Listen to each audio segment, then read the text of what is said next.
हमारी अमेजिंग आंखें इस खूबसूरत दुनिया को देखने में हमारी मदद करती हैं। लेकिन आओ आज देखते हैं कि हमारी आंखें कैसे दिखती हैं अंदर से। उसके पार्ट्स क्या क्या हैं और उनके फंक्शंस क्या क्या हैं। तो अगर मैं इस चेहरे को छुपा दूं तो तुम्हें आंख कुछ ऐसी दिखने वाली है, एक बॉल के शेप में, और इसे हम बुलाते हैं आई बॉल। अब अगर इसे मैं साइड से देखूं तो मुझे कुछ ऐसा दिखने वाला है आंख। हाँ, ये हो गया बॉल वाला पार्ट, ये हो गया कलर्ड वाला पार्ट, और इसके ऊपर आंख ये थोड़ी उभरी होती है बाहर के साइड में, थोड़ी कॉन्वेक्स शेप की होती है। अब मैंने इसे थोड़ा ट्रांसपेरेंट कर दिया है ताकि हमें इसके अंदर की चीजें दिख सकें। अब हम बात करते हैं इस कलर्ड वाले पोर्शन के बारे में। तो इसे हम बुलाते हैं आइरिस। तो जब भी तुम किसी की आंख के कलर के बारे में बात कर रहे हो ना, तो असल में तुम उसके आइरिस के कलर के बारे में बात कर रहे हो। अब अलग अलग लोगों की आइरिस की कलर अलग अलग होती है। अब ऐसा क्यों होता है यार? तो देखो, जब भी हमारी आंखों पे लाइट पड़ रही होती है, व्हाइट लाइट, तो ये जो आइरिस है ना, इसके अंदर एक पिगमेंट होता है जो कि लाइट की एक पर्टिकुलर कलर को रिफ्लेक्ट करता है। अब इस आइरिस का पिगमेंट ये ग्रीन कलर की लाइट को रिफ्लेक्ट करने वाला है, और इसलिए हमें ये आइरिस ये ग्रीन कलर की दिखती है। अब अलग अलग लोगों की आइरिस में जो पिगमेंट होता है ना, वो अलग अलग कलर की लाइट को रिफ्लेक्ट करता है। जैसे कि यहाँ देखो, मेरे दोस्त की आइरिस ये ब्राउन कलर की है, और ऐसा इसलिए क्योंकि इसकी आइरिस का पिगमेंट ये ब्राउन कलर को रिफ्लेक्ट कर रहा है, और इसलिए हमें ये ब्राउन कलर की दिख रही है। अब इस आइरिस के बीच में तुम्हें एक ब्लैक कलर का स्पॉट दिख रहा होगा। अब सभी की आंखों में ये स्पॉट ये कॉमन होता है, तो इसे हम बुलाते हैं प्यूपिल। आओ उसे लिख लेते हैं। और ये एक छेद है, ये एक होल है जिसके थ्रू लाइट एंटर कर सकती है हमारी आंखों के अंदर। देखो, जो भी लाइट रेस आइरिस पे पड़ रही थी ना, वो या तो रिफ्लेक्ट हो जाएंगी या तो अब्जॉर्ब हो जाएंगी। लेकिन जो लाइट रेस इस ब्लैक स्पॉट पे, इस छेद पे पड़ेंगी ना, वो अंदर चली जाएंगी, कुछ ऐसे। और फिर ये अंदर जाके हमारी आंखों के अंदर इमेज बनाने वाली है बाहर की चीजों की, और इसी की मदद से हम बाहर की चीजों को देख पाते हैं। अब देखो, आइरिस का एक और इंपॉर्टेंट काम है कि वो इस छेद की साइज को कंट्रोल करता है, इस प्यूपिल की साइज को कंट्रोल करता है। देखो, जब बाहर दिन का टाइम हो रहा हो, दोपहर का टाइम मान लो, तो बहुत रोशनी होने वाली है, तो उस टाइम बहुत ही लाइट रेस तुम्हारी आंखों के ऊपर पड़ने वाले हैं। अब अगर बहुत सारी लाइट रेस तुम्हारी आंखों के अंदर एंटर कर गए, तो वो आंखों के सेल्स को बर्न कर सकते हैं, उन्हें डैमेज पहुंचा सकते हैं। तो इससे बचाने के लिए आइरिस दिन के टाइम ये प्यूपिल को छोटा कर देता है, कुछ ऐसे, ताकि कम लाइट रेस हमारी आंखों के अंदर जाएं और फिर भी हम अच्छे से देख पाएं बाहर की चीजों को।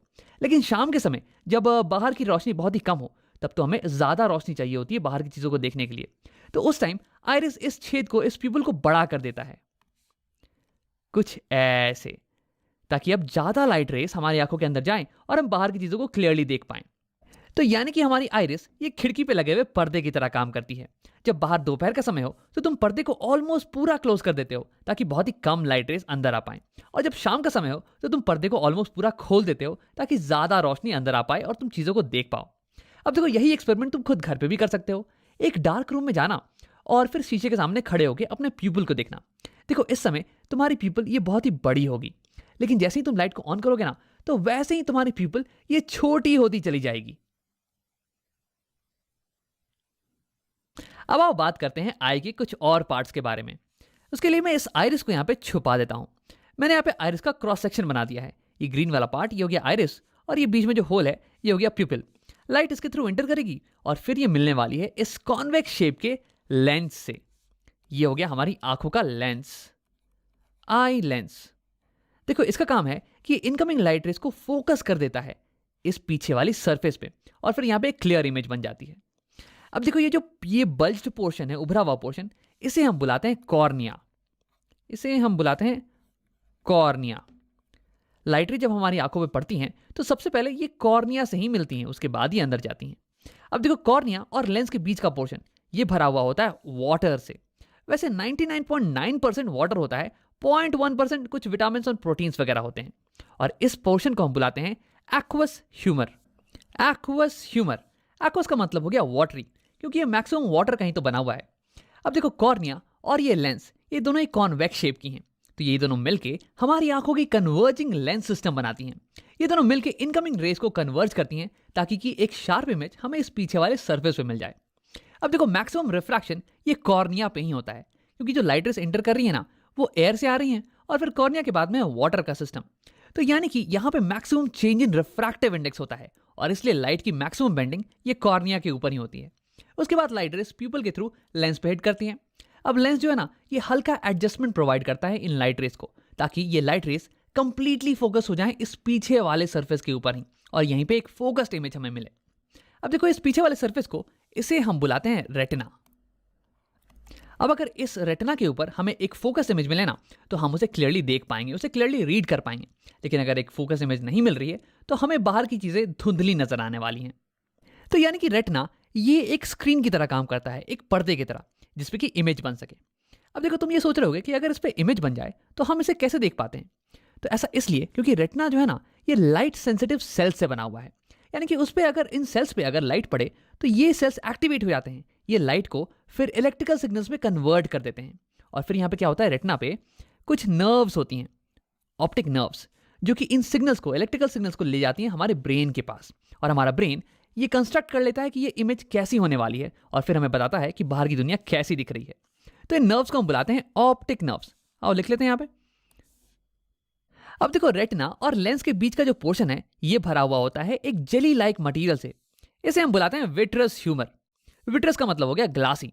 अब ये ग्लास की तरह कठोर तो नहीं, बल्कि ग्लास की तरह ट्रांसपेरेंट जरूर है, ताकि लाइट इससे पास कर सके। अब देखो, इसका फंक्शन ये होता है कि ये हमारी आई बॉल को सपोर्ट प्रोवाइड करे। अब अगर विट्रस ह्यूमर नहीं होता तो आई बॉल ये स्फेरिकल तो नहीं रह पाती, ये तो पिचक जाती ना। तो यहाँ हमारे पास हो गया एक्वस ह्यूमर, जो कि वाटरी है, और ये कॉर्निया और लेंस को न्यूट्रिशन प्रोवाइड करता है। और यहाँ पे विट्रस ह्यूमर ये जेली लाइक है, और ये हमारे आई बॉल को सपोर्ट प्रोवाइड करता है। अब आओ एक आखिरी चीज के बारे में बात करते हैं, इन फाइबर लाइक मटेरियल्स के बारे में जिन्होंने हमारे लेंस को पकड़ रखा है। इन्हें हम बुलाते हैं सीलरी मसल्स। अब देखो, ये सीलरी मसल्स ये हमारे लेंस के शेप को बदल सकती हैं। तो हाँ, हमारा लेंस ये एक रिजिड मटेरियल का नहीं बना हुआ है, बल्कि ये एक जेली लाइक मटेरियल का बना हुआ है। और अगर तुम इसे पिचकाओगे ना तो ये पिचक जाने वाला है, और इसकी जो कर्व्ड पोर्शन है ना, ये और ज़्यादा कर्व्ड हो जाने वाली है। और अगर तुम इसे खींचोगे तो ये एलोंगेट हो जाने वाला है, और इसकी कर्वेचर ये पतली हो जाने वाली है। अब तुम सोच रहे हो कि यार इसका क्या फ़ायदा है। तो देखो, हमारी आंखें अलग अलग दूरी पे रखे हुए ऑब्जेक्ट्स पे फोकस कर सकती हैं, उनकी इमेज को सेम डिस्टेंस पे बना सकती हैं। अब ऐसा करने के लिए हमारे लेंस के पावर को चेंज होना पड़ेगा, और ऐसा करने के लिए हमें अपने लेंस के कर्वेचर को चेंज करना पड़ेगा, और वही करने में मदद करती है हमारी सीलरी मसल्स। अब आप उसे और थोड़ा डिटेल में समझते हैं। तो केवल फोकस करते हैं हमारे लेंस पे। अब मान लो कि तुम किसी दूर रखी हुई ऑब्जेक्ट को देख रहे हो। तो दूर रखा हुआ ऑब्जेक्ट है, तो इसलिए उससे जो इनकमिंग रेस होंगी ना, इंसिडेंट रेस, ये ऑलमोस्ट पैरेलल होने वाली हैं। और क्योंकि तुम इसे क्लियरली देख पा रहे हो, इसका मतलब कि उसकी एक क्लियर इमेज, उसकी एक फोकस्ड इमेज ये लेंस बना दे रहा होगा यहाँ रेटिना के ऊपर। तो यानी कि ये लेंस इनकमिंग पैरेलल रेस को फोकस कर दे रहा है रेटिना के ऊपर, कुछ ऐसे। देखो, ये होगी रे डायग्राम, पैरेलल रेस आ रही हैं और ये लेंस उसे फोकस कर दे रहा है रेटिना के ऊपर। अब देखो, इस केस में लेंस इनकमिंग रेस को बहुत ही हल्का रिफ्रैक्ट कर रहा है, बहुत ही हल्का बेंड कर रहा है, कुछ 10 डिग्री का एंगल मान लो। यानी कि इस केस में required power of the lens ये थोड़ी कम होने वाली है। लेकिन अब अगर ऑब्जेक्ट ये तुम्हारी आंखों के पास आ जाए, कहीं यहाँ पे, तो देखो इस केस में जो रेस आ रही होंगी ना तुम्हारी आंखों पे, ये तो डाइवर्जेंट रेस होने वाली हैं यार, ये तो पैरेलल नहीं होने वाली हैं। लेकिन देखो, अगर अभी भी तुम पास रखी हुई ऑब्जेक्ट को क्लियरली देख पा रहे हो, इसका मतलब इस ऑब्जेक्ट की भी इमेज बिल्कुल यहीं पे बन रही होगी। तो यानी कि रिफ्रैक्टेड रेस ये तो बिल्कुल ऐसे ही दिखने वाली हैं। लेकिन इस बार लेंस को, रेस को, इनकमिंग रेस को ज़्यादा बेंड करना पड़ेगा, ज़्यादा मोड़ना पड़ेगा, ताकि वो यहाँ रेटिना पे फोकस्ड हो पाए। देखो, मैं यहाँ पर रे डायग्राम तुम्हें दिखाने वाला हूँ, तुम एक बार अमाउंट ऑफ बेंडिंग पे ही फोकस करना। तो यहाँ तुम देख सकते हो, जब ऑब्जेक्ट पास में आ गया तो ये इंसिडेंट रेस ये डाइवर्जेंट थी और ये ऐसे चली जाती। लेकिन हमारे लेंस ने अब इन इनकमिंग रेस को इतना बेंड कर दिया है, ऑलमोस्ट 45 डिग्री से बेंड कर दिया है, ताकि ये यहाँ रेटिना पे फोकस हो पाए। तो यानी कि जब ऑब्जेक्ट पास में होता है तो लेंस को ज़्यादा बेंड करने की जरूरत पड़ती है, यानी कि ज़्यादा पावर रिक्वायर्ड है लेंस की। लेकिन जब ऑब्जेक्ट दूर रखा हो तो हमें लो पावर रिक्वायर्ड होती है, लो बेंडिंग रिक्वायर्ड होती है। तो देखो कैसे अलग अलग दूरी पर रखे हुए ऑब्जेक्ट्स पे फोकस करने के लिए हमें अलग अलग पावर की लेंस की रिक्वायरमेंट होती है। अब देखो यार, हमारी आंखों में लेंस तो एक ही है, हम लेंस को तो बदल नहीं सकते हैं। तो हम क्या करते हैं कि लेंस के कर्वेचर को बदल देते हैं, इसे पतला और मोटा करते हैं डिपेंडिंग ऑन किस चीज़ पे हम फोकस कर रहे हैं। अगर हम किसी दूर की चीज़ पे फोकस कर रहे होते हैं तो हमें एक कम पावर की लेंस चाहिए होती है, जो कि लाइट रेस को कम बेंड करे। तो उस केस में हमारी सिलरी मसल्स ये रिलैक्स हो जाती हैं, ये हमारे लेंस को इलोंगेट कर देती हैं, ताकि इसकी कर्वेचर ये कम हो जाए और ये लाइट रेस को कम बेंड करे, इसकी पावर कम हो जाए। लेकिन जब हम पास की चीज़ों पे फोकस कर रहे होते हैं तो उस केस में हमें एक हाई पावर की लेंस की ज़रूरत होती है, ताकि हम इन डाइवर्जेंट रेस को ज़्यादा बेंड कर पाएं। तो उस केस में हमारी सिलरी मसल्स ये लेंस को पिचका देती है, ताकि इसका कर्वेचर ये बड़ा हो जाए और उसके बाद ये ज़्यादा बेंड करने लगे, इसकी पावर बढ़ जाए। तो ऐसे ही सिलरी मसल हमारे आई लेंस के शेप को चेंज कर सकती है, इसके पावर को चेंज कर सकती है। तो सिलरी मसल के इसी पावर को हम बोलते हैं पावर ऑफ एकोमोडेशन। अब देखो, आगे कुछ वीडियोस में हम इसके बारे में डिटेल में बात करने वाले हैं, तो अगर ये तुम्हें समझ में नहीं भी आया हो ना तो घबराने की कोई बात नहीं है। आओ वीडियो को यहीं पे खत्म करते हैं और इसे समराइज कर लेते हैं। तो इस वीडियो में हमने आई के अलग अलग पार्ट्स और उनके फंक्शंस के बारे में पढ़ा। सबसे पहले लाइट जब हमारे आंखों में पड़ती है तो वो टच करती है कॉर्निया को। देखो कॉर्निया ये आंख के ऊपर ये उभरा हुआ पार्ट होता है और यहीं पे लाइट रे का मैक्सिमम रिफ्रैक्शन होता है, मैक्सिमम बेंडिंग, क्योंकि यहीं पे मैक्सिमम मीडियम में चेंज आ रहा है। अब उसके बाद लाइट जाती है एक्वस ह्यूमर में।